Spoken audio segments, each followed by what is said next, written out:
எல்லா தமிழ் தாய் மக்களுக்கும் வணக்கம். நான் மைக் சுதாகர். போன வீடியோவில் நண்பர் கேட்டிருந்தாரு, ப்ரோ எம்ஆர் ராதா வாய்ஸ் எப்படி பேசுறது, அதை கொஞ்சம் கற்றுக் கொடுங்க அப்படின்னு கேட்டிருந்தாரு. கண்டிப்பாக எப்படி பேசுறதுன்னு சொல்லித்தரேன். எம்ஆர் ராதா வாய்ஸ் எடுக்கணும்னா கொஞ்சம் சிரமம், கொஞ்சம் கஷ்டம். பயிற்சியிலே இருக்கணும், ப்ராக்டிஸ் பண்ணிக்கிட்டே இருக்கணும் அடிக்கடி. பழைய நடிகர்கள் பார்த்தீங்கன்னா எம்ஜிஆராக இருக்கட்டும், சிவாஜி கணேசனாக இருக்கட்டும், நம்பியாராக இருக்கட்டும், இவர்கள் வாய்ஸை விட இன்னைக்கு ட்ரெண்டிங்கில் இருக்கக்கூடிய வாய்ஸ்ன்னு பார்த்தீங்கன்னா எம்ஆர் ராதா வாய்ஸ் தான். எல்லா மெமிக்ரி ஆர்டிஸ்ட்டும் பேசுவாங்க இவருடைய வாய்ஸை. ஸோ நிறைய டிவி ஷோலையும் நம்ம பார்த்துருப்போம், அப்புறம் ஸ்டேஜ் ஷோலையும் பார்த்துருப்போம். இதுலையெல்லாம் எம்ஆர் ராதா வாய்ஸை நிறைய பேர் பண்ணி பார்த்துருப்போம். சாதாரணமாக மெமிக்ரி பண்ணுறவங்களை விட சாதாரணமாக பேசுகிறவங்களே பார்த்தீங்கன்னா எம்ஆர் ராதா மாதிரி சில பேர் பேசுவாங்க. அந்தளவுக்கு ஒரு ஃபேமஸான வாய்ஸு. இந்த வாய்ஸை எப்படி எடுக்கிறது அப்படின்னு பார்த்தீங்கன்னா, இங்கேருந்து தான் நம்ம அந்த உச்சரிப்பெல்லாம் எடுக்க போகிறோம். ஃபஸ்ட்டு இந்த வாய்ஸ் எடுக்கும்போது நம்ம ஒரு மாடுலேஷன் வச்சுக்கணும். ஐயோ நம்ம பேசிக்கே தெரியலையே, இது நம்ம எப்படி எடுக்கிறது? ஃபஸ்ட்டு ஏதாவது தொண்டை கட்டிடுச்சு, சளி பிடிச்சிச்சு அப்படின்னா நம்ம கனைப்போம் இல்லையா? அப்போ சவுண்டு எங்கேருந்து வருது? இங்கேருந்து வருது. கனைக்கும் போது இந்த இடத்துலேருந்து வருது. அப்போ இங்கேருந்து தான் நம்ம பேசணும். சரிங்களா? ஃபஸ்ட்டு ஒரு காக்கா மாதிரி கற்று காட்டுவோமே. காக்கா மாதிரினா சில பேர் நுனிநாக்கில் கா கா கா அப்படின்னு கத்தாமல் இங்கே தொண்டையில் அப்படின்னு கத்துனா காக்கா வாய்ஸ். ஸோ இந்த வாய்ஸ் எங்கேருந்து வருது அப்படிங்கிறத நம்ம இப்போ கண்டுபிடிச்சிட்டோம். சரியா? இதில் நம்ம வாய்ஸ் எப்படி பேசுறது?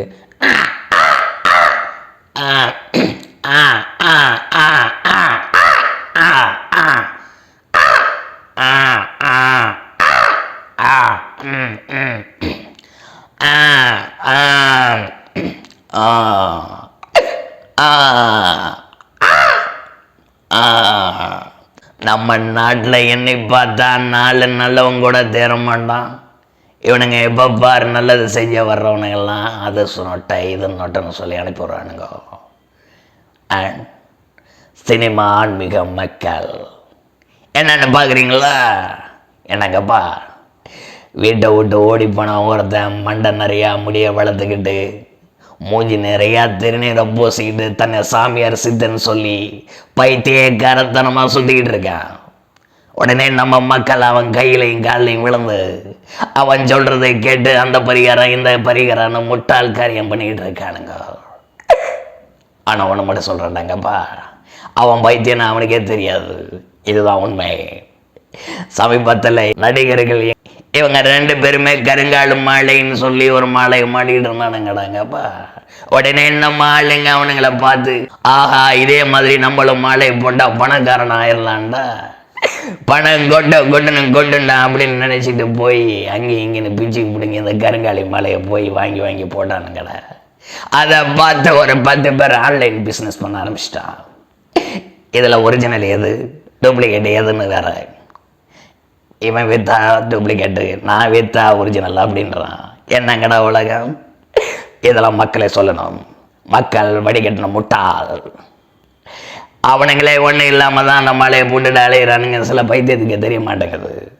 இவனுங்க பாரு, அவனுங்க கோயிலுக்கு போனால் அந்த கோயிலுக்கு இவர் வந்தார், உடனே அந்த கோயிலுக்கு போனால் நம்மளுக்கும் பணம் கொட்டுன்னு போவாங்க.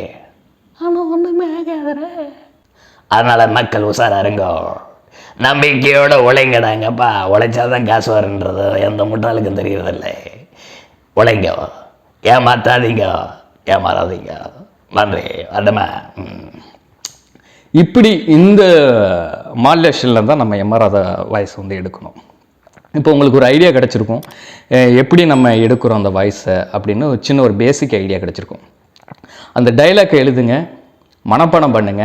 இதே மாதிரி இந்த இடத்துக்கிட்ட நீங்கள் பேசி பாருங்கள். ஒரு டைமுக்கு 10 டைம் பேசி பாருங்கள். கண்டிப்பாக எம்ஆர் ராதா வாய்ஸ் வரும். இந்த வீடியோ பிடிச்சிருந்துன்னா ஷேர் பண்ணி லைக் பண்ணுங்கள், கமெண்ட் பண்ணுங்கள், சப்ஸ்கிரைப் பண்ணி வச்சுக்கோங்க. அப்போ தான் அடுத்தடுத்த வாய்ஸுகளை நான் என்ன போடுறேன் அப்படிங்கிறது நோட்டிஃபிகேஷனில் காட்டும். இது வரைக்கும் இந்த வீடியோ பார்த்த எல்லா நண்பர்களுக்கும் நன்றி, வணக்கம்.